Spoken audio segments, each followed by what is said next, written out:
나병 환자는 자신에게 엄청난 문제가 있었어요. 이 문제, 아무도 해결하지 못한 문제. 우리가 이 땅에 살면서 문제라는 것이 이게 우리에게 언제나 함께하고 있어요. 문제. 근데 이 문제가 이게 해결되는 게 아니라 해결을 못하니까 이 문제 때문에 사람은 무기력하고 무능하게 되는 거예요. 그리고 문제가 우리를 무기력하고 무능하게 만드는 거예요. 오늘 나병 환자에게 있었던 것처럼 아무도 못 고치면 그게 자기에게 무기력해지는 거예요. 그냥. 그래서 이 현장에는 이 문제라는 것은 언제나 그렇잖아요. 마태복음 7장에서 뭐요? 바람이 불고 비가 내리고 창수가 터지고 이게 세상이에요. 이게요 광야에서 이런 거고 바다에서 그런 거고 갈릴리 호수에서 그런 거고 지금 오늘 우리 현장이에요. 성경에는 그렇잖아요. 갈릴리 바다나 광야 40년 가는 광야길이나 지금 우리 현장이 이러해요. 이거예요. 그래서 이걸 어떻게 하느냐 말이에요. 그래서 여기에 대한 분명한 답이 있어야 돼요. 답이. 성경은 이거 흐름이에요. 성경은 어디를 보든지 창세기부터 요한계시록까지 이 문제에 대한 답을 주고 있는 거예요. 답. 그래서 하나님은 이 문제 해결하는 답은 하나님의 말씀으로 주셨어요. 그래서 하나님 말씀은 답이에요. 그래서 우리가 어떤 문제든지 말씀 속에서 답을 찾는 거예요. 근데 이 말씀이 내게 답이 될 때는 반드시 성령이 개입하셔요. 이런 말씀을 기록할 때도 성령의 감동으로 기록됐지만 깨달아지는 것도 성령이 아니면 깨달아질 수가 없어요. 여러분들에게 내가 그리스도를 주로 믿고 그분을 내가 따라가고 그게 전부 성령이 하셔서 그래요. 그 성령이 아니면 안 돼요. 그러면 내가 이 속에서 성령을 따라가면 말씀이 있기 때문에 나는 누림이 있어요. 성령은 결국 우리에게 누림을 주려고 하는 거예요. 말씀 가지고 성령은 계속 우리에게 누림을 주는 거예요. 그래서 우리가 말씀을 기도 속에서 말씀 보잖아요. 기도하면서 말씀 봐요. 그냥 보지 말고 기도 속에서 말씀 봐야 돼요. 그러면 성령이 그 말씀을 계속 조명해 주시면 깨닫게 하시는 거예요. 네. 기도로 말씀을 보면 성령께서 그 말씀을 깨닫게 해요. 보게 해요. 알게 하셔요. 그 말씀이 내가 성령을 깨달아지면 그 말씀 속에 맛을 보게 돼. 체험하게 돼요. 이야, 진짜 달고한 말씀이로구나. 그게 성령의 역사예요. 여러분, 그래서 우리가 말씀에서 늘 기도 속에 성령이 역사하도록 하게 되면 반드시 여러분의 삶은 누림이 오게 돼 있어요. 평안이 오고 행복이 오고 큰 누림이 와요. 이게 신앙생활이에요. 그러면 이 답을 가진 사람은 또 문제 쓰는 사람이 뭐 하죠? 답을 주는 자가 되는 거예요. 왜냐? 세상은 문제가 계속되니까. 그럼 답 가진 사람은 이 사람에게 이 답을 주는 거예요. 그러니까 답 있는 사람이 또 답을 주는 거예요. 이 사람을 우리가 제자라고 그러는 거예요. 그렇잖아요. 답 있는 사람은 답을 줘요. 그 답이 뭐냐? 말씀으로 답을 주는 거예요. 여러분, 우리가 진짜 사람 살리려면 내게 답이 되는 말씀이 전달돼야 그 사람이 살아나는 거예요. 그러니까 나를 살린 그 말씀. 간증이잖아요. 그래서 나를 구원하신 말씀, 내 인생을 변화시키고 내가 체험된 그 말씀이 다른 사람에게 전달되면 그 사람이 살아나요. 이 답을 주는 거, 이걸 전도라는 거예요.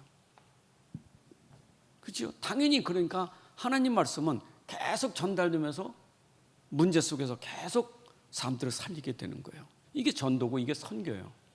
이게 선교예요. 그러니까 진짜 답 주는 제자는 할 일이 전도와 선교라는 거예요. 그렇죠? 근데 이게 내 삶 속에서 계속 돼야 되는 거예요. 내 삶 속에 어쩌면 내 일상 속에서 되어져야 돼요. 왜냐? 일상생활이 이거니까. 일상생활이 이거잖아요. 이건 하루 종일 문제고 평생 문제고 날마다 문제잖아요. 이건 아무도 이 문제는 이게 세상이기 때문에 아무도 이 문제는 벗어날 수가 없어요. 천국 가기 전까지는 벗어나지 못해. 다 이 안에 있는 거지. 그렇잖아. 이게 다 이거 계속된다니까. 그럼 나는 이 속에서 이 현장에서 이 답을 가지고 이걸 누리면서 이 문제 속에 있는 사람들에게 답을 주는 전도가 되는 거예요. 일상생활에서요. 어쩌면 우리가 전도한다는 것은 이거는 내가 증인으로 가는 거잖아요. 내가 누린 이걸 증거하는 게 증인이잖아요. 그럼 내가 먼저 여기서부터 이걸 가지고 답 찾아서 여기부터 누림이 돼야 되는 거예요. 그게 신앙생활이에요. 여러분들 우리는 신앙생활이 복잡할 게 없어요. 그냥 언제나 있는 문제니까, 언제나 나병 환자만 있는 게 아니라 언제나 우리에게는 문제가 계속 있으니까. 근데 문제를 내가 답을 모르면 계속 무기력해요. 힘 빠지고 우울해지고 계속 힘든 거예요. 뭔가 막 그냥 답답하고 그래요. 근데 이 답만 딱 찾으면 그게 싹 해결되는 거예요. 그 누림이에요. 맞죠? 자, 그러면서 우리가 이제 세상을 보자고요. 왜냐? 마태복음 7장에서 그렇다고요. 반드시 여기는 이 바람 불고 비가 내리고 창수가 털 때 문제 속에 무너지는 사람이 있고 무너지지 않는 사람이 있어요. 그걸 반석과 모래로 비유하고 있어요. 그럼 세상은 어떻습니까? 세상은 모래 위에 지은 집이에요. 그러니까 당연히 세상은 문제 때문에 무너지는 거예요. 그래서 위기 시대예요. 계속 무너집니다. 세상은 이럴 수밖에. 개인이 그렇지. 개인도 지금 왜 개인이 지금 무너지느냐? 왜 모래에 세워졌느냐? 이게 안 돼. 말씀이 없어. 말씀은 이걸 이길 수 있는데 이걸 이기지 못하니까 그러니까 무너지는 거예요. 흔들리고 무너지는 거예요. 답은 그거예요. 답이 없기 때문에 무너지는 거예요. 사람이 세상은 항상 문제가 있다니 이게 계속된다니까. 계속되는데 그 위기라는 무너지는 거예요. 이건 개인도 그렇고 가정도 그렇고 다 그렇잖아요. 여러분 가정이 왜 무너져요? 진짜 가정에 답만 있다면 가정은 살아나지 무너질 일이 없어요. 그래서 우리 가정에도 결국은 내가 이 제자 가정에서도 이 답을 가지고 전달할 수 있는 제자만 있다면 가정은 살아나요. 그죠? 가정은 살아난다니까. 근데 말씀을 놓치니까 자꾸 문제만 가지고 갈등이 생기는 거예요. 여러분 문제만 가지고 갈등 생기면 그건 결국 다툼과 분쟁밖에 없어요. 맨날 문제 싸움이잖아요. 문제는 항상 있는데 근데 문제 답을 모르면 그 문제가 문제돼서 싸우는 거예요. 그게 이제 우리 현장이란 말이에요. 그게 세상이란 말이에요. 그런데 이제 문제는 뭐냐? 교회가 답을 줘야 되는데 교회가 말씀 중심이 안 되면 계속 문제에서 교회가 또 위기를 당하는 거예요. 교회는 또 문제 가지고 또 문제 속에서 또 싸우는 거예요. 그러니까 언제나 모든 것에는 말씀이 항상 기준이 돼야 되는 거예요. 우리의 삶의 모든 근본과 본질은 기준은 말씀이에요. 그렇잖아요? 우리는 뭐 성경 구절 다 암송은 못해도 시편 119만 읽으면 말씀의 장이라는데 그 말씀의 장의 핵심이 우리 인생은 말씀이 발에 등고 길의 빛이다. 인생의 길의 빛, 발의 득불이요. 그렇게 우리에게 말씀을 기준을 줬기 때문에 우리가 항상 이 세상에서 말씀이 기준되면 말씀은 이길 수 있는 거예요. 그래서 예수님이 내 말을 듣고 그 말에 순종하는 자는 반석 위에 집을 지은 자 같다. 그러나 내 말을 듣고 순종치 않은 자는 모래 위에 지은 집 같다 그랬어요. 그러니까 항상 말씀이 기준되면 반석이 되기 때문에 흔들리진 않지만 말씀이 안 되니까 흔들릴 수밖에 없는 거예요. 그래서 위기가 오는 거예요. 여러분 그래서 세계가 지금 세계의 현장이 위기가 올 수밖에 없는 것은 말씀 떠난 세상이기 때문에요. 항상 기억해 보세요.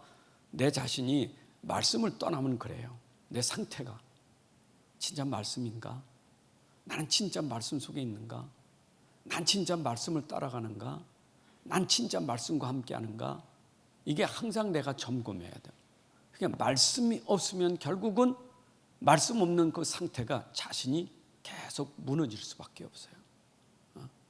모든 것을 다 정복하고 누릴 수 있는 건 하나님 말씀밖에 없는 거예요. 아멘. 그런데 세상은 점점 발전되잖아요. 이게 또 심각한 문제예요. 저 AI 시대에 얼마나 세상이 발전됩니까? 이게 이제 심각한 문제예요. 말씀은 없지, 세상은 점점 더 발전되지. 그러면 사람들은 이 발전되는 게 또 좋다고. 근데 이건 다 육신적인 거 아니에요, 육신적인 거. 육신 세상은요, 발전되면 그게 막 선진국이고 그 부고 그게 좋으니까. 근데 말씀 떠난 세상의 발전은 이게 심각한 거예요. 근데 이걸 사람들이 모른단 말이에요. 왜? 말씀을 이게 답이 아닌 걸 가지고 자꾸 이걸 만들어 가니까. 여러분, 답이 없는데 자꾸 하면 세워질수록 위기예요. 그렇잖아요. 여러분, 모래에다 집을 짓는데 그 1층인데 그게 5층, 10층 올라가 보세요. 얼마나 불안하나. 올라갈수록 불안한 거예요, 그거는요.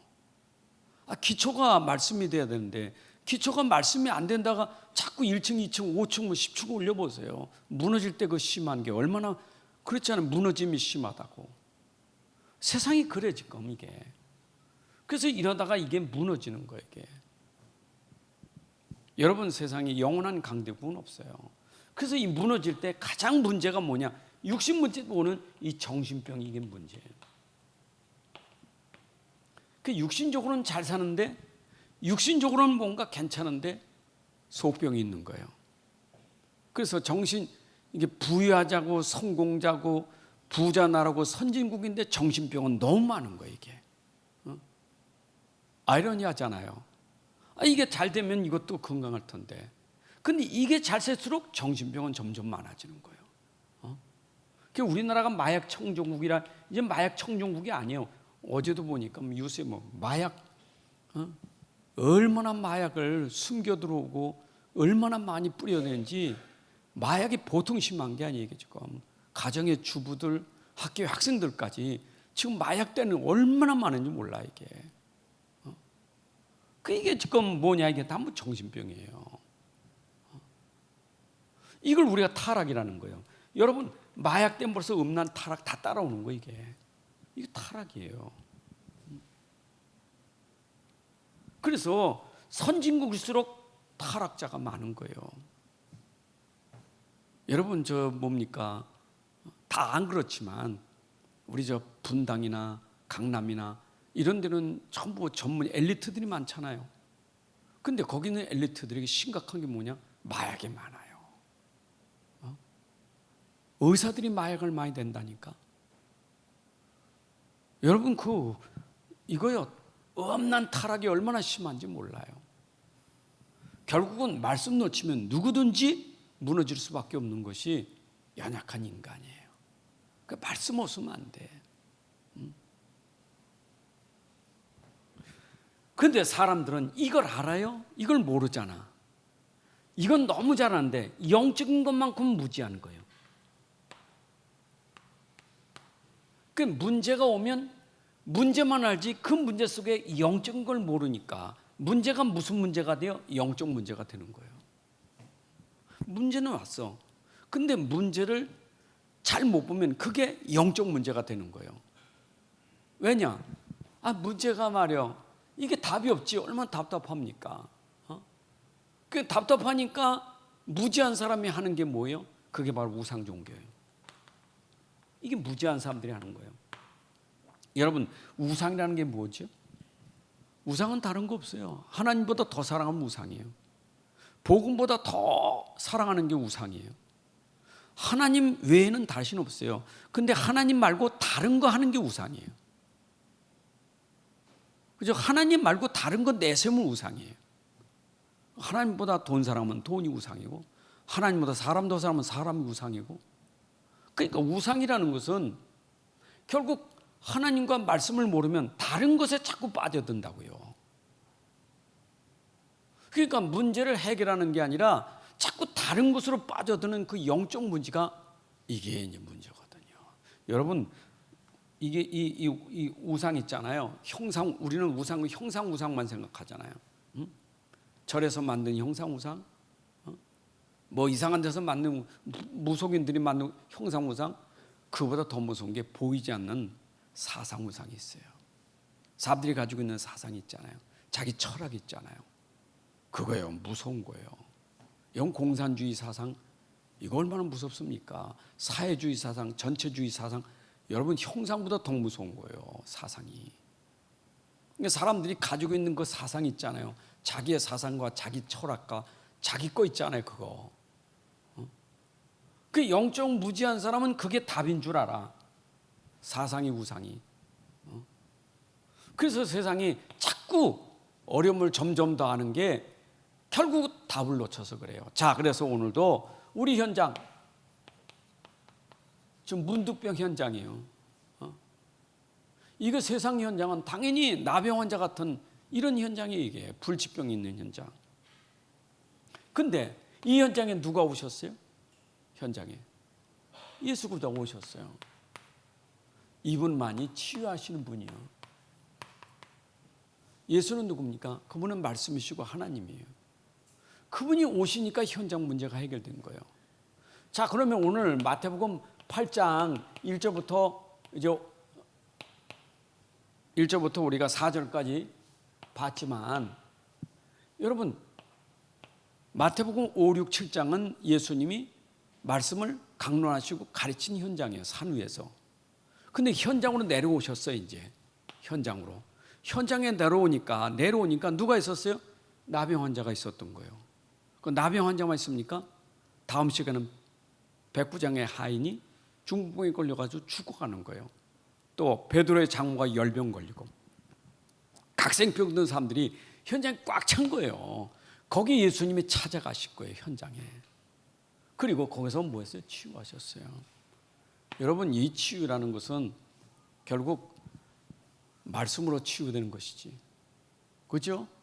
우리가 성경 가지고 말씀 가지고 치유되는 것이지 그게 성경 아니면 그거는요 이상한 거예요. 더 문제가 생겨요. 그래서 예수님은 말씀 가지고 치유하시는 거예요. 그분은 말씀이시고 그분은 하나님이시기 때문에 그 예수님 말씀이신 그분이 말씀하니까 치유가 되는 거예요. 깨끗함을 받아라. 그분이 누굽니까? 하나님이시라니까. 너 깨끗함을 봐라. 나음을 받으라. 일어나라. 그분이 말씀하시면 그분이 하나님이기 때문에 그분의 말씀은 치유가 될 수밖에 없는 거예요. 그래서 말씀은 곧 하나님이라니까. 그 말씀이 곧 예수 그리스도예요. 근데 성령이 그걸 알게 하시는 거예요. 자, 그러면 우리가 이걸 가지고 우리 현장을 보자고요. 여러분, 현장이라는 것은 항상 현실이라는 거 있잖아요. 드러난 거. 사람들은 드러난 것만 보이지 숨겨진 사실은 안 보이잖아요. 이걸 항상 기억해야 돼. 드러난 거, 보이지 않는 것. 우리 현장이 이게 두 가지예요. 현장이라는 것은 보이는 것과 보이지 않는 게 있단 말이에요. 근데 사람들은 보이지 않는 건 모르면, 영적 사실을 모르면 어떻게 하죠? 현실에 집착하는 거예요. 이게 현실 집착하는 거예요. 여러분, 내가 자꾸 현실에 집착하면 이게 사단의 통로가 되고 이게 나를 무너뜨리게 되는 불신앙의 요인이 되는 거예요. 현실이 뭡니까? 눈에 보이는 거. 사람이 눈에 보이는 거 눈에 보이는 것 중에 최고 좋아하는 게 뭡니까? 돈 아니요? 눈에 보이는 것 중에 최고 좋은 거는 사람보다 더 좋은 게 돈이요. 아니, 돈이면 사람도 죽인다니까. 돈이 그렇게 좋아서. 그게 세상이에요. 그 세상은 돈이라는 거 있으면 다 된다. 황금 만능주의가 되는 거예요. 그게 여기 집착하는 거예요. 그러니까 여기에 도박이 나오는 거고, 이게 별거 다 나오는 거예요. 사기가 나오고, 뭔든 멍땡 거 다, 못된 게 다 나오는 거예요. 돈 집착하다가. 그래서 말세에 고통하는 때가 이르니 사람들은 자기를 사랑하고 돈을 사랑하고, 돈이요, 돈. 돈에 집착한다니까. 또 요즘에는 막 성공이라는 것에 얼마나 집착합니까? 성공한다고. 특별히 우리가 후대를 놓고 성공시키려고 얼마나 했습니까? 오늘 신문에 보니까 대학 등록금은 1년치가 720만 원인데 강아지 유치원은 1200만 원이요. 대학 등록금이 강아지 유치원만도 못해.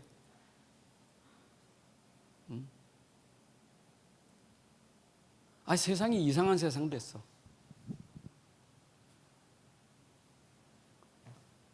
근데 사립초등학교, 사립중학교는 2천만 원이 넘어요. 자사고, 사립중학교. 그러니까 이제는 세상도 돈 없으면 아이들을 성공시킬 수가 없어. 그래서 이걸 금수저라는 거예요.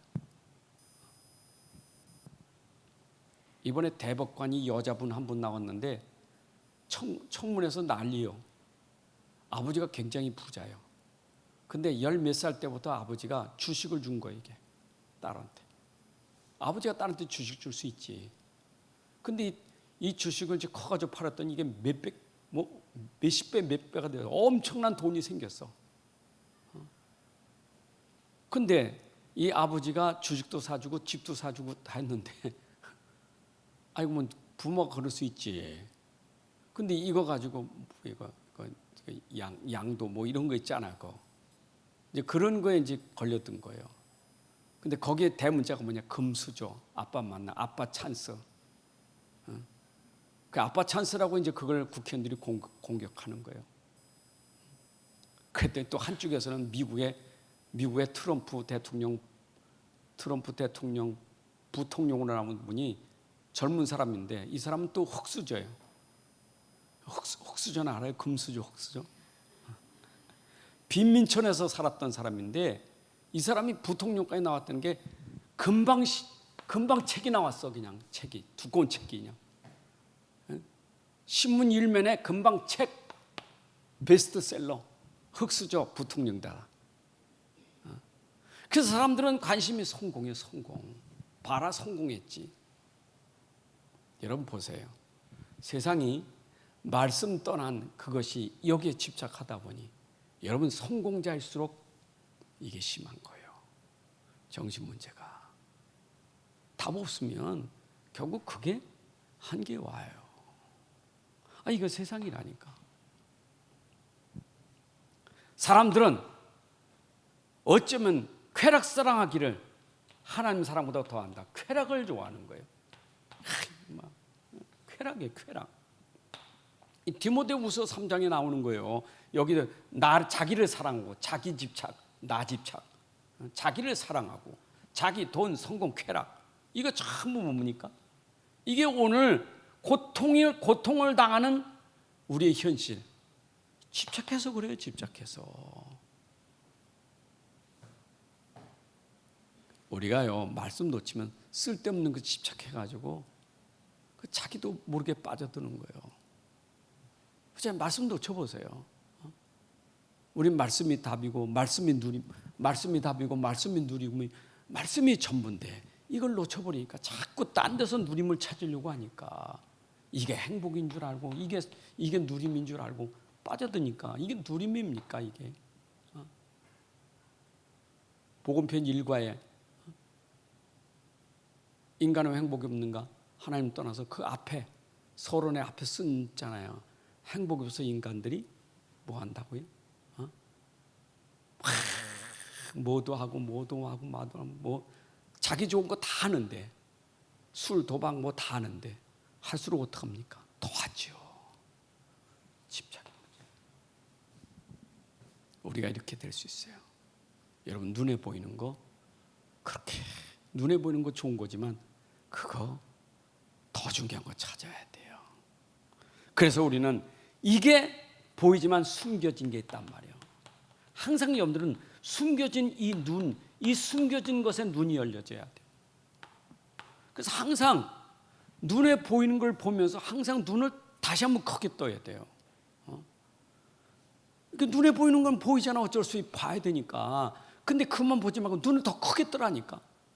영적인 눈을.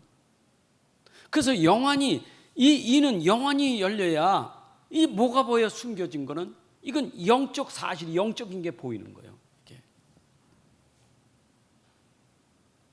여러분 언제나 세상에는 두 가지가 가는데 우리는 눈에 보이는 것보다 더 중요한 것은 보이지 않는 영적인 거예요.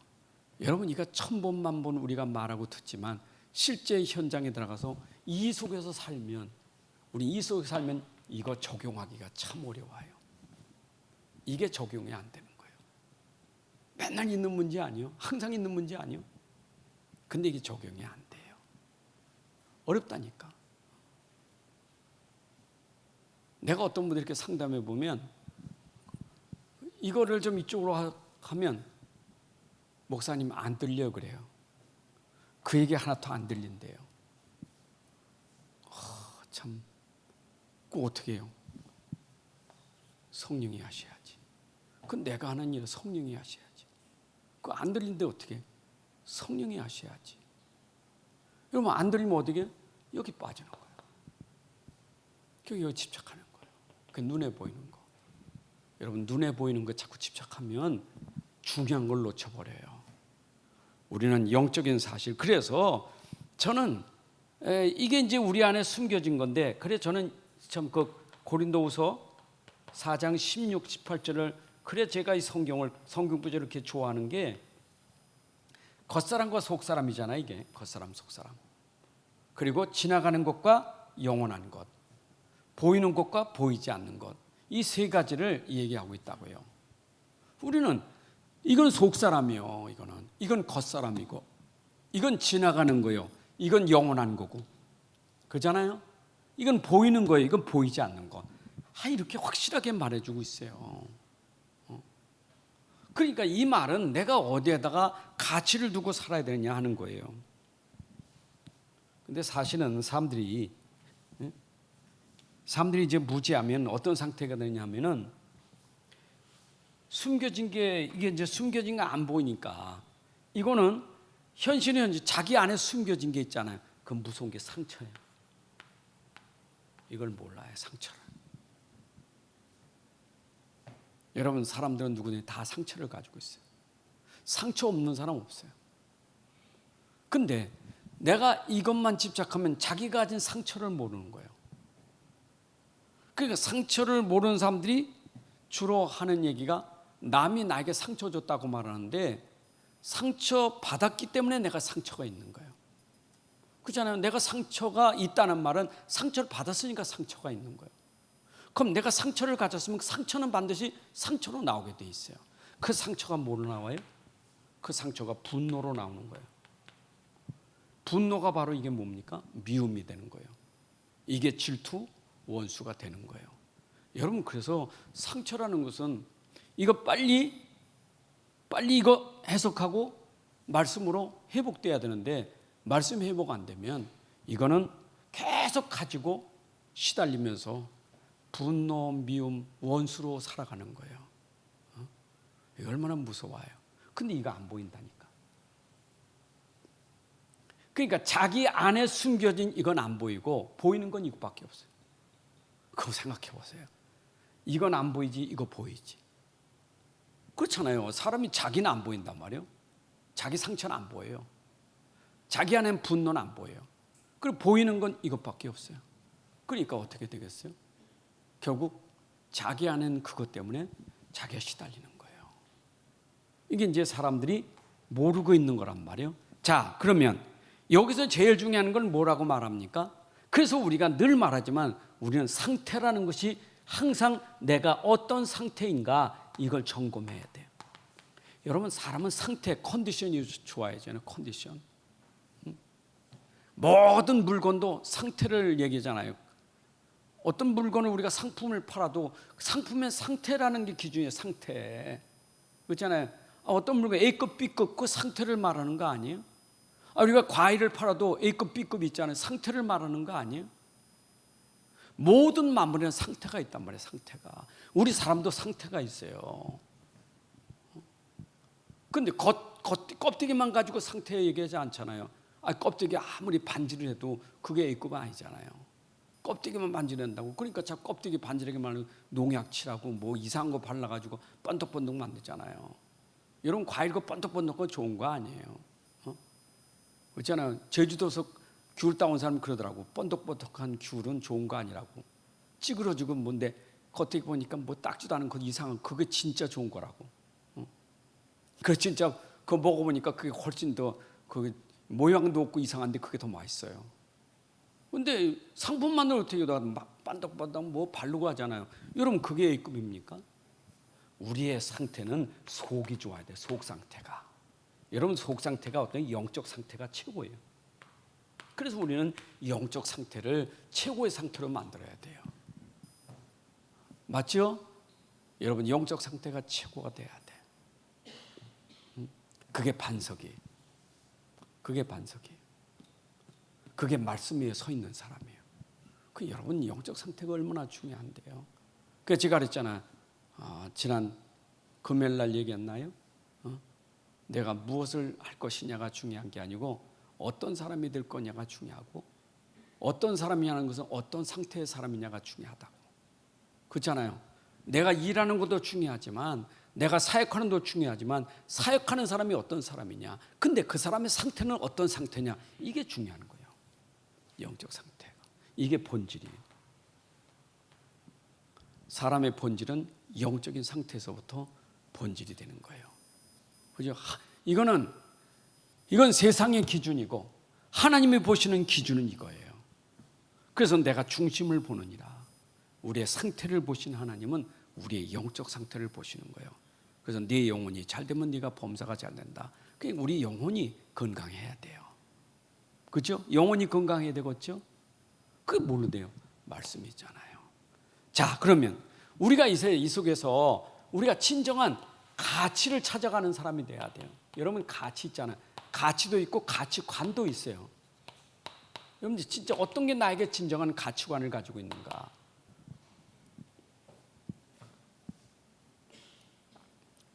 사람이 참 이 가치라는 것은요. 누가 뭐 나를 그렇게 가치를 매긴다 안 매긴다. 저 사람이 나를 그렇게 사람 우습게 봐. 왜 내가 그런데 왜 나를 우습게 보는 거예요? 여러분 그것도 그 사람이 나에게 가치를 먹이지만 제일 중요한 것은 남에게 내 스스로가 가치 있게 만들어야 돼요. 여러분 스스로가 가치 있게 만들어야 돼요. 스스로가 가치 없게 만드니까 그렇게 가치 없는 사람이 되는 거예요. 여러분 스스로 나를 가치 있게 만들어야 돼요. 가치 있는 사람 만들어야 돼요. 그 어떤 사람이 제일 가치 없습니까? 어린아이 같은 사람. 어린아이 있잖아요. 미숙한 사람. 미숙한 사람이요.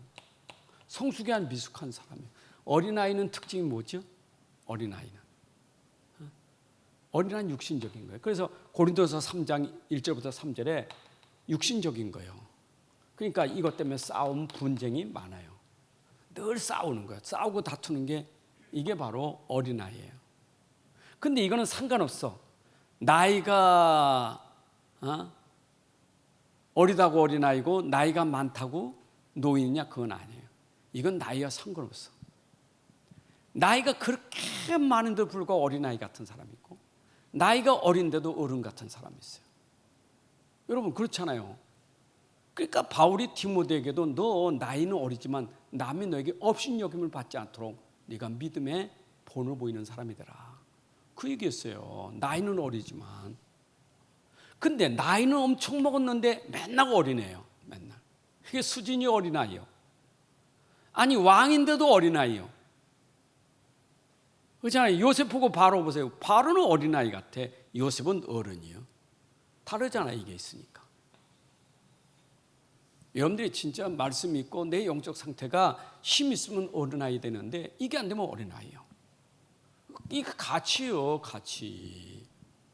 그래서 고린도서 11장 13절에 보게 되면 지금은 어린아이 같으나 이제는 우리가 성숙해서 온전한 사람으로 성숙한 사람으로 자라가야 되는 거예요. 누가 어린아이 만들었습니까? 자기 스스로 어린아이지. 말하는 거나 뭐나 다 어린아이라. 칭얼대고 뭔가 자꾸 짜증 부리고 그 어린아이지. 그렇죠? 어린아이요. 똑같아. 생각해봐요. 육신적인 어린아이를 가지고 생각하면 영적으로도 어린아이 있잖아. 영적 어린아이. 어? 이건 수준이라는 거. 수준 어린아이. 그럼 우리가 성숙한 사람 있잖아요. 성숙한 사람. 이거 장성한 사람이에요. 이제 장성하단 말이에요. 장성해. 히브리서에 있는 것처럼 어린아이는 젖이나 먹지만 장성한 사람은 단단한 식물을 먹는단 말이에요. 그죠? 이건 맨날 젖 먹어야 돼. 단단한 거 못 먹어요. 그 단단한 게 뭡니까? 단단한 거. 음식이잖아요. 하나님 말씀도 그래. 말씀도 단단한 음식, 단단한 말씀을 못 먹어. 근데 어린아이 맨날 젖만 먹어야 돼. 부드러운 거. 맨날 부드러운 거. 근데 성숙한 사람은 단단한 것도 먹어요. 단단한 것도 안 걸려. 어린아이는 단단한 걸 금방 취하고 문제 생기잖아요. 근데 어른은 그거 먹어도 취하지 않아. 소화가 잘 되지. 그러니까 여러분 진짜 성숙한 사람 말씀 듣고 시험 들면 그건 어린아이. 근데 말씀 듣고 그걸 소화할 수 있는 사람은 성숙한 사람이에요. 그러니까 얼마나 중요합니까? 이 가치라는 게 이렇게 중요한 거예요. 내가 어린아이인가 성숙한 사람인가? 물론 처음부터 어른은 없어요. 어린아이가 어른 되는 거지. 그 처음부터 젖 먹다가 나중에 밥 먹는 거지 처음부터 밥 먹는 건 아니에요. 근데 이거는 성장해야죠. 내가 이거는 성장해야 되는 거예요. 여러분들 내가 신앙생활하면서 1년, 2년, 10년 가면 그만큼 성숙한 성장이 있어야 되는 게 정상이잖아요. 그렇죠? 그런데 옛날이나 노인 때나 보면 맨날 젖 먹어야 되고 어린아이 그런 거 되면요. 그거는 내 가치를 는 거예요. 그래서 성경에도 우리가 노인이 노인들을 존경할 사람이라는데 노인도 노인 나름이지. 여러분 우리 후대들이 어른을 존경한다는 것은 그만큼 이게 있으니까 가치가 있어서 그래요.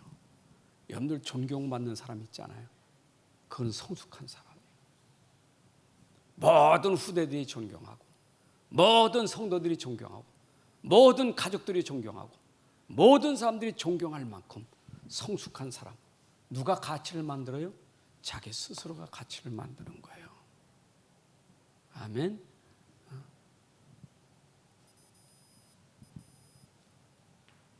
그러니까 그 부부 사이도 똑같아요. 부부 사이도.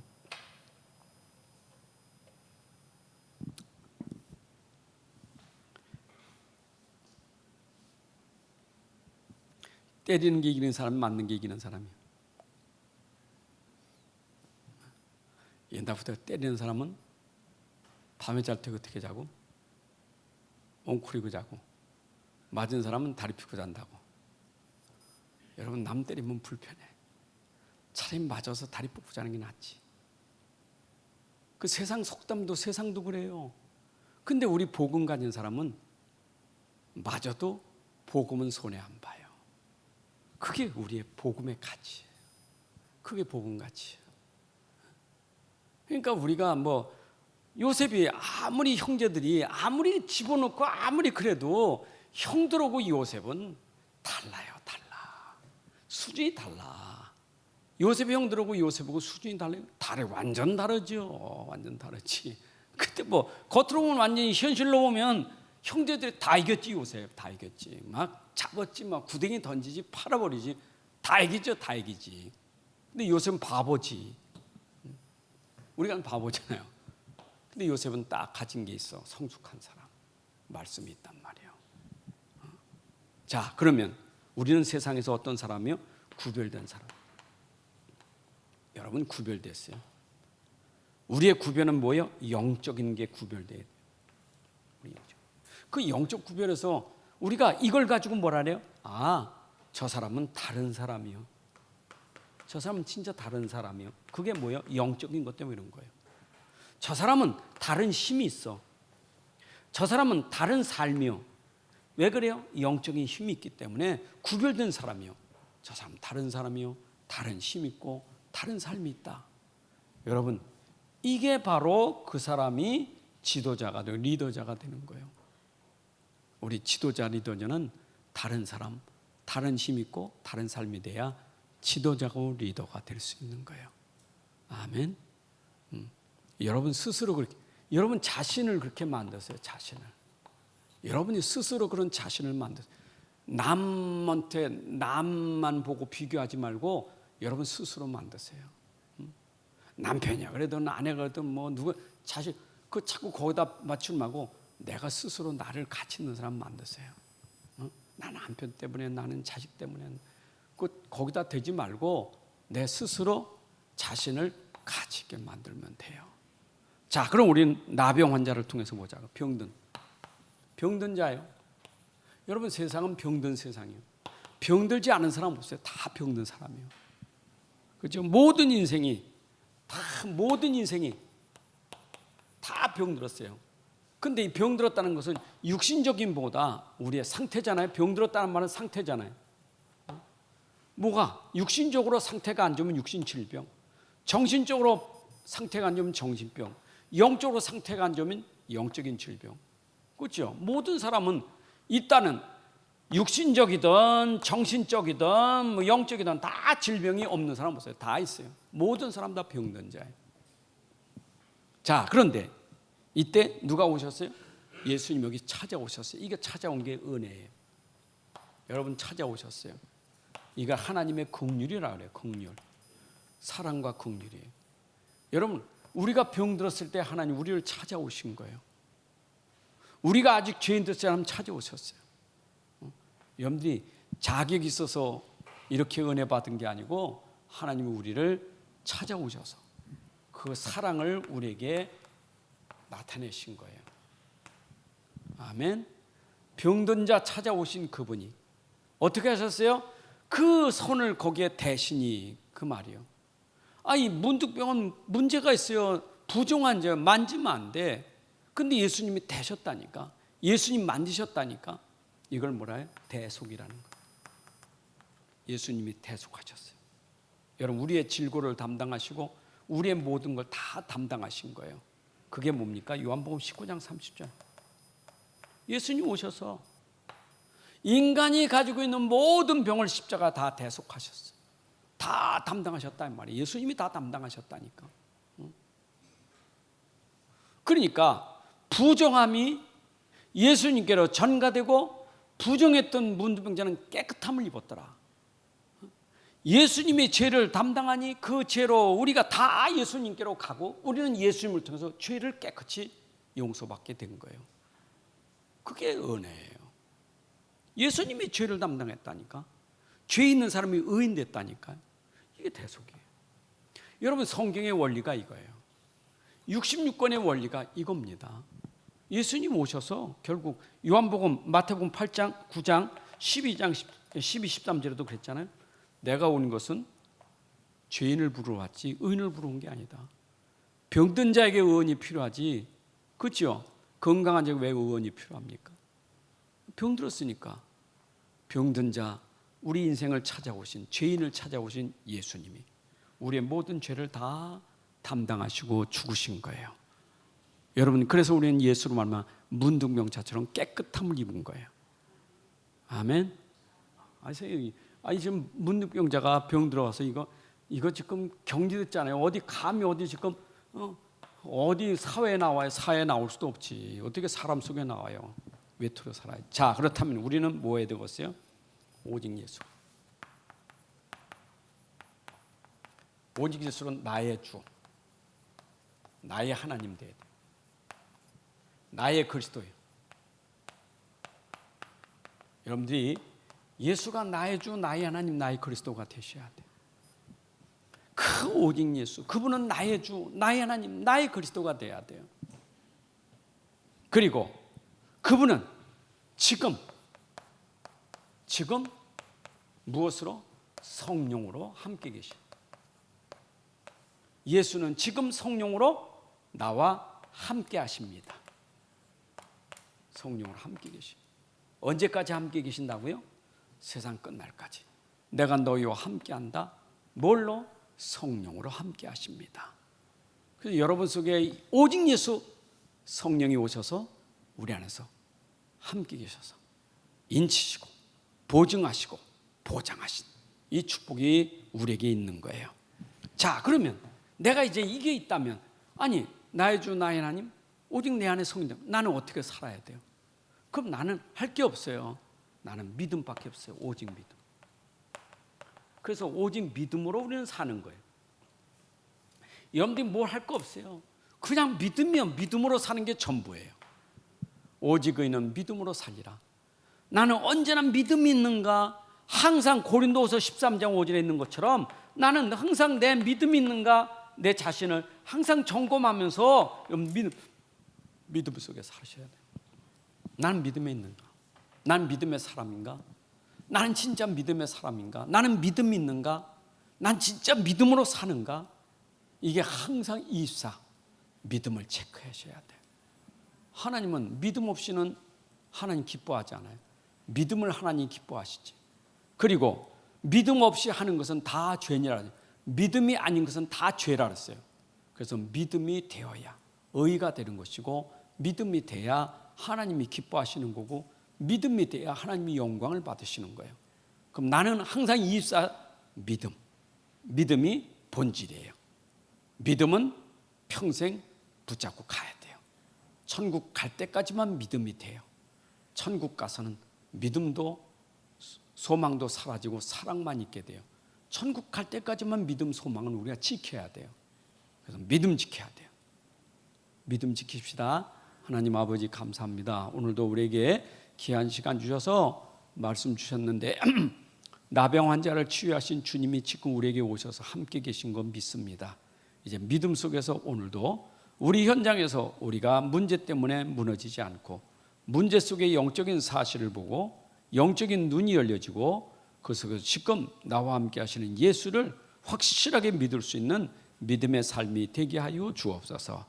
이제는 우리 주 예수 그리스도의 은혜와 아버지 하나님의 크신 사랑과 성령님의 인도의 역사 충만하심이 오늘 함께 예배하는 주의 자녀들 머리 위에, 가정 위에, 산업 속에, 후대 위에 이제부터 영원까지 함께 할지어다. 아멘.